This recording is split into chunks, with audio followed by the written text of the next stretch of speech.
The season starts with Lupin working at the Louvre as a janitor, where he is studying its layout and security features, as he is planning to steal the Queen's necklace. In order to pull off this heist, he manipulates loan sharks into helping him, as he borrowed money from them. He assures them that not only will he pay them back, but he will also get them a lot more with an offer so good they agree to partner up, and he explains the plan to them. On the day of the heist, the necklace is up for auction.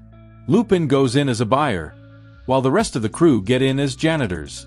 Lupin bids for the necklace, while the rest of the crew takes care of the security feed and dress up as guards. Lupin, bidding the highest, goes to collect the necklace, but before completing the final payment, he just wants to have a look at the necklace. The curator agrees to do so and takes it out of the safe.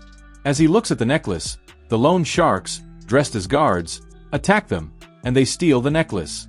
They try to run and get away, but before they could get away, they are caught. With the thieves being caught, they are taken to interrogation. Lupin, after being questioned, is allowed to leave, while the necklace is sent to the lab for analysis. It is when we learn that Lupin was able to switch the real necklace with a fake during the fight, and he hid the same and was later able to get it out as a janitor.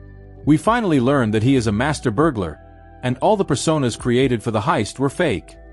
He even borrowed the money from the loan sharks in order to lure them, and it was all a part of his plan. We then get to know that his real name is Asane, and when he was young, his father used to be a driver for the Pellegrini family, and the necklace belonged to them. In addition, it is revealed that his father was accused of stealing the same necklace years back by Hubert Pellegrini, and he was sent to jail for the same, despite claiming that he is innocent. Later, as Asane went to see his father in the prison, he learned that his father had committed suicide. In addition, he also left a suicide note confessing to his crime, but the necklace was never recovered.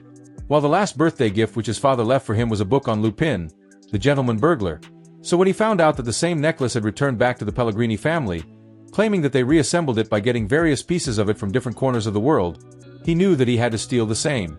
We also learn that Asane is now separated from his wife, Claire, and they have a son, whom he gives the same book which he received from his father.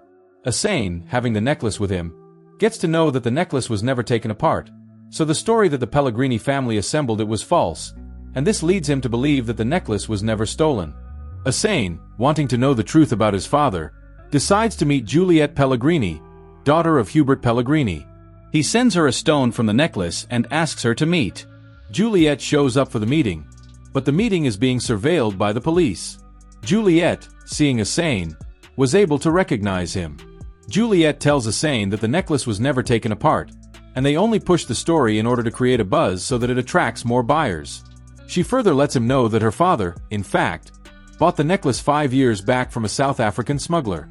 Asane is not sure about her story, but before he could be captured, he was able to make his way out of there by making the authorities chase multiple false leads. After meeting her, Asane was not sure, thus he goes back to his father's suicide letter, and going through it now, he finds a clue in it. As he decodes the clue, he learns that it is pointing him to a man inside the prison. Asane, in order to get to him, goes inside the prison by switching places with an inmate. Asane was able to reach the man his father mentioned in his letter. Seeing Asane, he tells him that his father left a book behind for him. As Asane goes through the book, he was able to find a hidden message left from his father, which stated that he is innocent and that Pellegrini, wife of Hubert Pellegrini, framed him. Getting to know the truth, Asane breaks out of the prison by convincing everyone that he is dead, as he hanged himself, but it was all a ruse. Knowing that it was Pellegrini who framed his father, he goes to see her, and lets Asane know that she liked his father and was trying to help him out. Indeed, she was the one who convinced his father to sign the confession, despite him claiming his innocence. She shares with him that she did so, as Inspector Dumont promised her that if his father will sign a confession, he will be able to get him a lighter sentence. She tells Asane that she was only trying to help his father out, but in reality, she was misled, and signing the confession proved to be the final nail in his coffin, as because of his confession, the judge gave him the maximum punishment, and this led to him taking his own life. And further tells Asane that, feeling guilty about her action, she made sure that he was looked after. Thus she was the one who became his secret donor and provided him a good education. Asane, knowing that and was just a pawn in a plan, decides to know the truth from Inspector Dumont, and in order to do so, he kidnaps Dumont from the city hall and interrogates him. Asane, in order to break him, uses various techniques, showing him his financial dealings with known criminals. threatening him with deep fakes, also showing him surveillance of his family and his house, but in the process, Hussein mistakenly reveals his identity. Dumont, despite being threatened so much, never slips from the story and lets him know that he did not frame his father, and he was actually guilty. On the other hand, Dumont, now being the commissioner and missing, is being traced by the police, and they are finally able to locate him, but it was again an elaborate plan, and he was not there as it was just a decoy. Meanwhile, Hussein, getting nowhere with Dumont, lets him know that he is convinced for now that he did not frame his father and lets him go. Dumont is finally rescued by the police, and he lets the captain know that he is not aware who caught him and why they locked him up. Dumont returns home and destroys all the surveillance equipment inside his house, and then he calls Hubert Pellegrini, letting him know that he knows who is involved with the heist. Hussein, listening to the call, finally knew that it was Hubert Pellegrini who framed his father. In fact, we get to learn that it was Hubert Pellegrini who got the necklace appraised for a higher value before he framed his father for stealing it, and he was the one pulling all the strings. It is also revealed that he was the one who suggested to Dumont that he needs to ask his wife to get a confession from Babacar Diop and to tell her that it will assure a lighter sentence, despite knowing the fact that if he signs a confession and does not return the necklace, it will automatically result in a maximum punishment. Hubert, in exchange for Dumont's services, offered him a promotion and a fast-track career. Hussein, now knowing the truth, approaches Dumont in the cafe.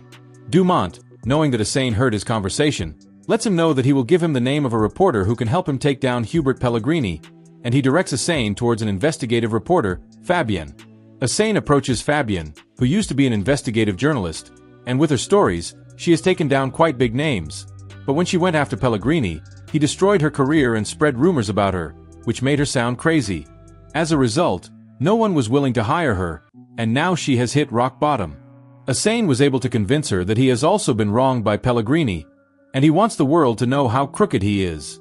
Fabienne agrees to help him out and lets him know that she might have a smoking gun with which they can go after Pellegrini, but in order to get it, he must break into her old office. Hussein was able to get the evidence, and it is a video of Pellegrini from 1996, which shows him supplying weapons, which were later used in a terror attack in Kuala Lumpur, resulting in the death of many, including a few French citizens. Hussein, using an alias, tweets an ultimatum to Hubert, asking him to come out with the truth about the necklace, else he would let the world know about his Kuala Lumpur deal in 1996. Fabienne, being excited to be back in the game, confronts Hubert in a press conference, but it gave her identity away. Later, Hussein, being disguised, goes to a TV studio to give out proof against Hubert for being involved in weapon sales, but with his influence, Hubert was able to get ahead of the story, and he altered the video in the studio. But before he could get to Hussein, he was able to get away. Fabienne, on the other hand, was not so lucky, as one of Hubert's men confronted her in her house, and by the time Hussein could reach there, she was already dead. On the other hand, inspectors were able to draw a few sketches of those involved in the crime, but the commissioner dismissed all of them, and he wants them to treat every case separately. They are a bit suspicious of him but cannot investigate their own commissioner. One of the detectives, seeing the interview of Hussein on TV, was able to connect the dots, as he always thought that all the crimes were committed by the same person, but with him not being believed by his colleague, he decides to investigate by himself. Whereas Juliet, seeing the interview on TV, lets her father know that she thinks that it is Hussein who's trying to get to them. Having lost this round, Hussein decides to take a break, as he wants to spend time with his son. Hussein takes his son to a Lupin festival on his birthday, and they were also able to convince Claire to join them. It is when we learn that Hussein and Claire know each other from school days, and it is where they fell in love, but because of Hussein's lifestyle, they finally broke up. Hussein, on his way to celebrate Raoul's birthday, is able to figure out that he is being followed by one of Hubert's men. Though he tries to lose him in the train, he is not successful. Being in the train with his family, Hussein agrees to go with him in order to keep his family safe, but in reality, he was able to devise a plan, and he messaged the captain looking into him with a description of his abductor. At the station, he is surrounded by cops, and he gets arrested.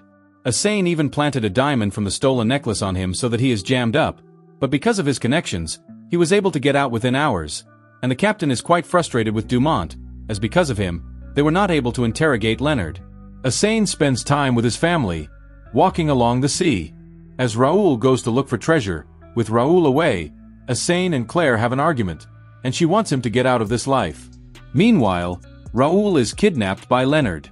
Hussein and Claire, not being able to find Raoul, search for him frantically, and as the season ends, we see Detective Youssef, who is looking into the heist, finally being able to locate Hussein.